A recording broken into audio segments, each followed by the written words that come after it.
क्या आप जानते हैं कि सेक्स रिफ्रैक्टरी पीरियड क्या होता है? नहीं जानते हैं? कोई बात नहीं है। आज मैं इस वीडियो के माध्यम से आपको समझाने की कोशिश करता हूँ कि सेक्स रिफ्रैक्टरी पीरियड क्या होता है। एक्चुअली ये कंसेप्ट जो है ये मैं एक साइंटिफिक मेडिकल टर्म यूज़ कर रहा हूँ, सेक्स रिफ्रैक्टरी पीरियड, इसलिए आपको समझ में नहीं आ रहा है। लेकिन जब मैं इसके डिटेल्स बताऊंगा तो आप समझ पाएंगे कि अरे हाँ, ये तो हमारे जीवन में भी हो चुका है। हम भी इस समस्या को कभी न कभी इससे दो चार हमने किया ही है, ये आपको महसूस हो जाएगा। तो अगर आपको इस बारे में जानना है तो आपको एक ही चीज़ करना है, आपको मेरे साथ पूरे वीडियो में बने रहना है। अभी तक अगर आपने मेरा चैनल सब्सक्राइब नहीं किया हो तो प्लीज़ सब्सक्राइब कर देना है।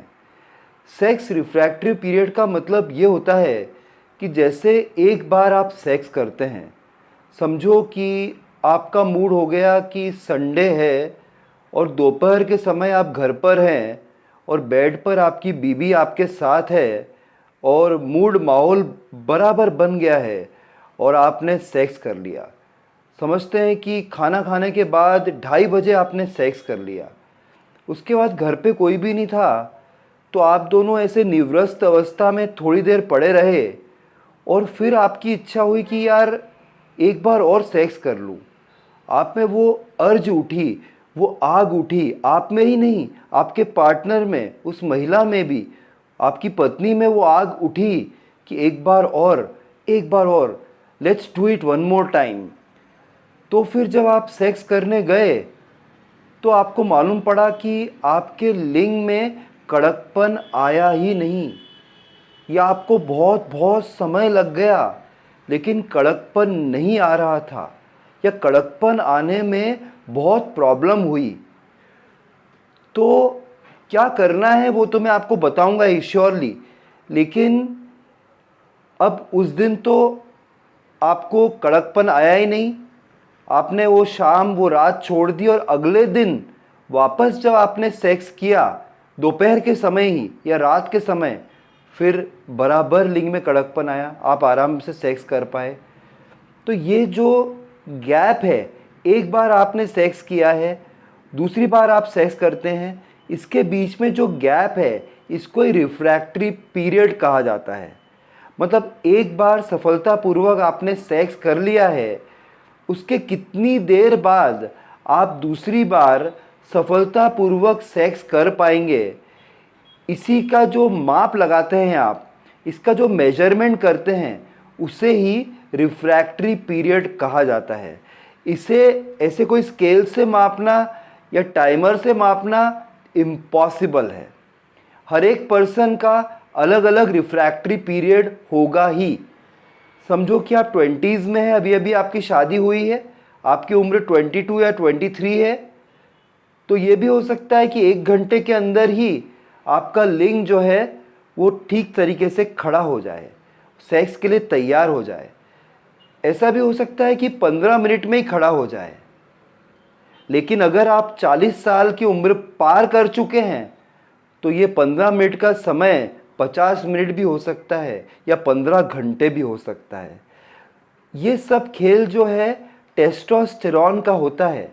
अगर आपको रिफ्रैक्टरी पीरियड कम करना है और अगर ये रिफ्रैक्टरी पीरियड जो है वो कम हो जाता है आपके जीवन में, मतलब एक बार आप सेक्स करते हैं, अगली बार सेक्स करने के लिए बहुत जल्दी आप तैयार हो पा रहे हैं, इसका मतलब आपकी जो सेक्सुअल कंडीशन है, जो सेक्सुअल हेल्थ है, वो एकदम ही सही है, बराबर है।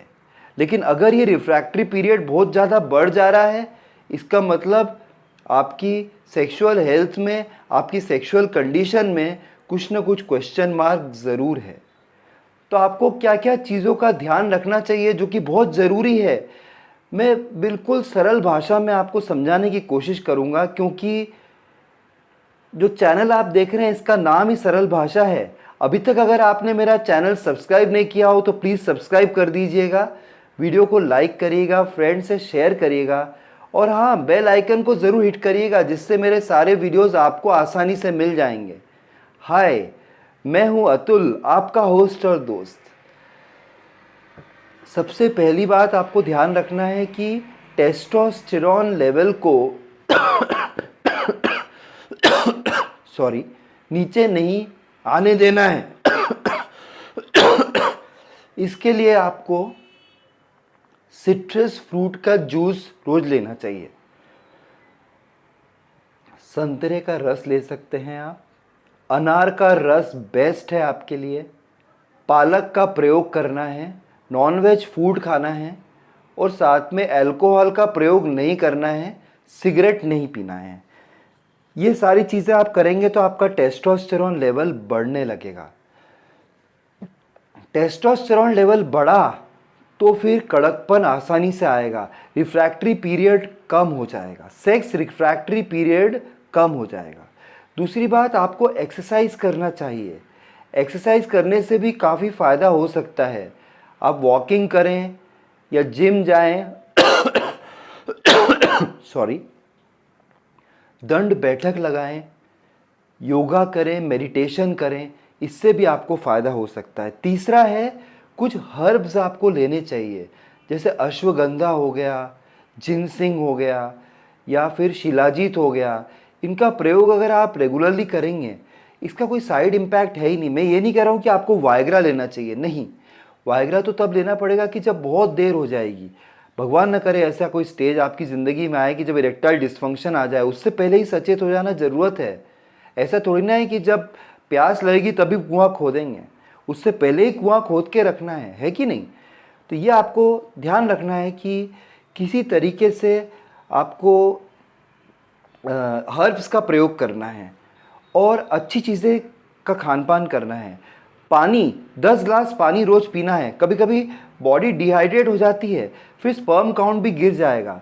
स्पर्म जो है वो दही जैसा होना चाहिए। अगर आप ज़्यादा पानी पिएंगे और कम पानी पिएंगे तो बिल्कुल सॉल्यूशन जैसा हो जाएगा, बहुत पतला हो जाएगा।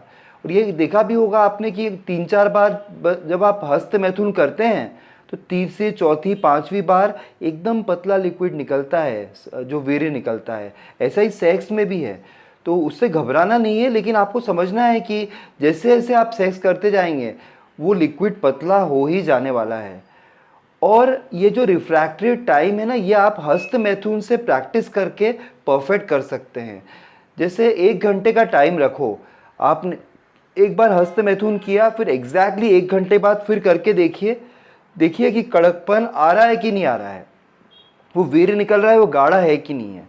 अगर आ रहा है तो फिर उसका टाइमर 40 मिनट्स कर दीजिए, 30 मिनट्स कर दीजिए, और नहीं आ रहा है तो बढ़ा दीजिए।